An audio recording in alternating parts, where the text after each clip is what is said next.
Assalamualaikum warahmatullahi wabarakatuh. Ketemu lagi dengan jalan-jalan unik.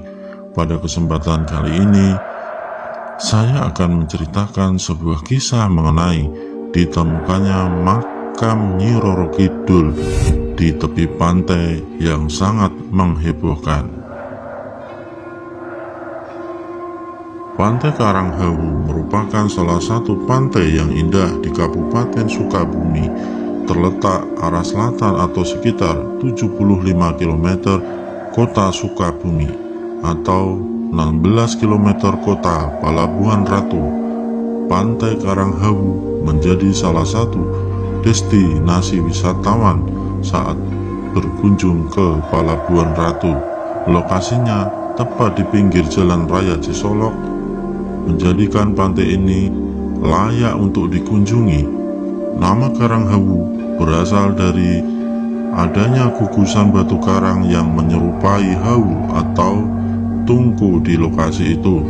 Keindahan sepanjang pantai selatan Pelabuhan Ratu tak bisa dilepaskan dari cerita misteri seputar Nyai Roro Kidul atau Ratu Kidul, seorang wanita yang dipercayai warga sebagai ratu penguasa pantai selatan. Di belakang garis pantai Karanghawu menyembul bukit-bukit yang rindang oleh pepohonan. Salah satu bukit itu ada yang dikeramatkan warga setempat.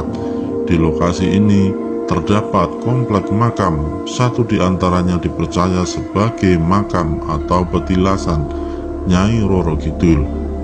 Pada hari tertentu, makam ini ramai dikunjungi oleh orang yang ingin menemui Nyai Roro Kidul atau berziarah. Petilasan penguasa pantai selatan itu ada di ruangan khusus, sebuah lukisan besar yang menggambarkan sosok Nyai Mas Ratu atau Roro Kidul menjadi penghias ruangan.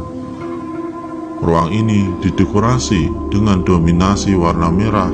Di sebelahnya terdapat makam Eyang Sanca Manggala, Eyang Jalah Mata Makota, dan Eyang Syekh Husni Ali. Ketiga makam tersebut merupakan makam para penyebar agama Islam di kawasan selatan Sukabumi yang diutus oleh para wali. Tak mengherankan jika komplek makam tersebut sering diziarahin oleh orang-orang yang ingin mendapat berkah. Salah seorang warga yang juga merupakan juru kunci makam, Setiawan, mengatakan hampir setiap hari banyak orang yang berziarah ke tempat petilasan atau makam Nyai Roro Kidul, terutama pada hari Kamis atau malam Jumat. Bahkan ada beberapa orang yang mau tidur di tempat tersebut. Menurutnya di tempat itu tinggal seorang putri cantik di bawah bukit Karanghawu. Konon cerita Setiawan lagi, Ratu Kidul pada mulanya adalah seorang wanita yang berparas elok, Kadita namanya.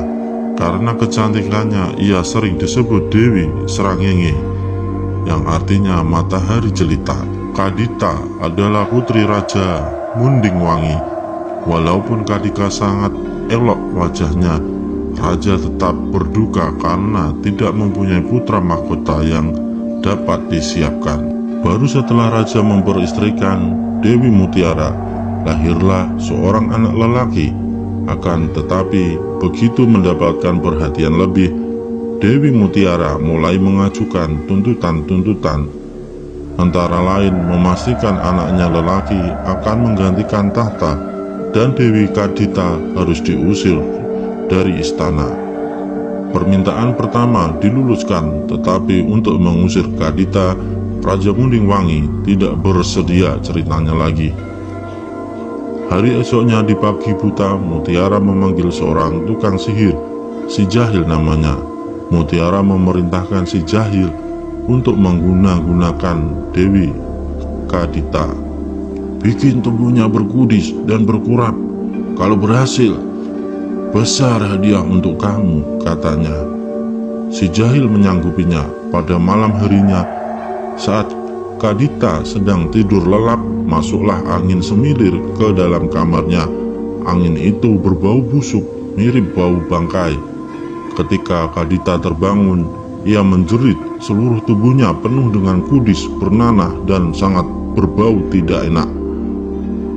Raja Munding Wangi mendengar berita musibah yang diderita putrinya itu pada pagi harinya.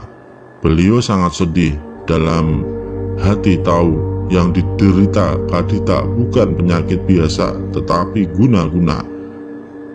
Raja juga sudah menduga sangat mungkin Mutiara yang melakukan itu.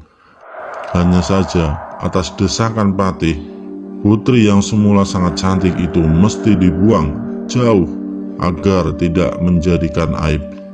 Maka berangkatlah Kadita seorang diri bagaikan pengemis yang diusir dari rumah orang kaya. Hatinya remuk redam, air matanya berlinangan. Siang dan malam ia berjalan, dan sudah 7 hari 7 malam waktu ditempuhnya, hingga akhirnya ia tiba di pantai laut selatan.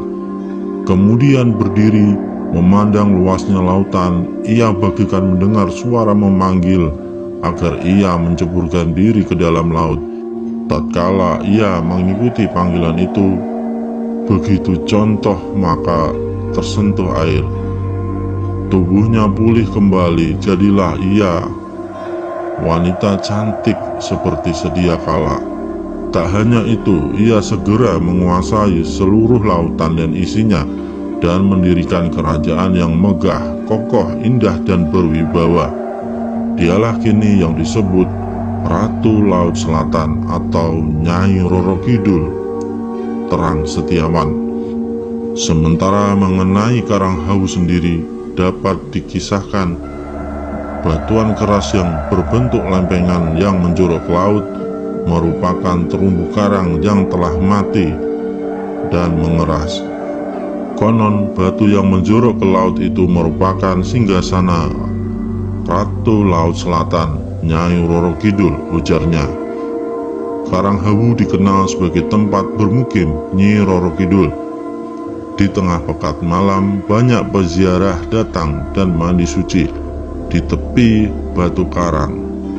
Bahkan mandi pun dilakukan menjelang sore. Ada di antara peziarah yang mengambil air laut dari cerukan karang yang berbentuk hawu. Di sanalah barokah akan didapatkan. Wallahu alam. Itulah cerita mengenai ditemukannya makam Nyi Roro Kidul di tepi pantai Karanghawu. Jika kalian suka dengan video ini, silahkan Anda subscribe dan tekan tombol loncengnya. Terima kasih.